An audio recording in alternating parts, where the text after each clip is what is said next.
Tena kama kamati ya kudumu ya Bunge ya uwekezaji wa mitaji ya umma tumepata bahati au tumekuja kutembelea hapa TBA. Hayo majengo mnayoona nyuma hapo, kuna majengo matatu. Sisi kama kamati tumejiridhisha kwamba ukiangalia thamani kwa maana ya fedha iliyowekezwa pale na majengo menyewe unaweza kuona thamani ya pesa, na ni swala la kuipongeza sana TBA, lakini hasa kumpongeza Mheshimiwa Rais Dr. Samia Suluhu Hassan. Unajua kwenye ilani yetu ya Chama cha Mapinduzi swala la makazi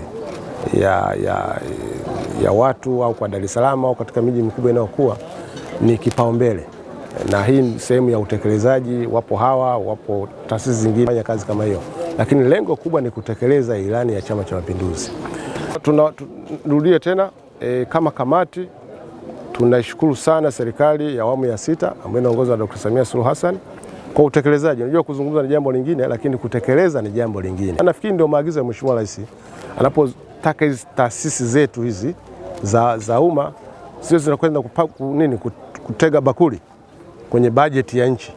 Kama unaweza kujiongeza katika modo kama zile, zinasaidia kufanya mambo makubwa ndani ya muda mfupi, lakini vile bila kuondoa utegemezi ndani ya serikali. Zaidi ya majengo 18 yatajengwa kwa ajili ya kutosheleza wakazi takriban 406 katika eneo hili. Majengo yote haya kama mheshimiwa mwenyekiti wa kamati alivyoeleza, yamejengwa kwa kutumia mapato ya ndani.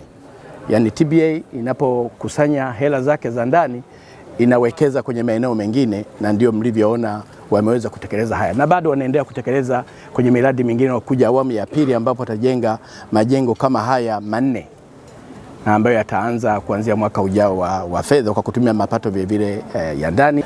Na kama mlivyoona mwenyekiti mwenyewe ameshuhudia, wajumbe wa kamati wamefurahishwa sana uwekezaji huu mkubwa na jitihada kubwa zinazofanywa na TBA pamoja na bodi ya ushauri, na mwenyekiti wake yuko hapa. Wanafanya kazi kubwa sana na hivyo wanastahili pongezi kubwa sana, na pongezi hizi kusema ukweli anastahili kwa kiasi kikubwa Mheshimiwa Rais, kwa sababu hizi fedha zote tunazoziona hizi zimetoka kwa Mheshimiwa Rais, na uwekezaji huu unapokuwa na mafanikio makubwa anastahili pongezi kubwa sana kwa kazi hizi kubwa anazozifanya na zinazoendelea kufanyika katika taifa letu, nchini kwetu kote.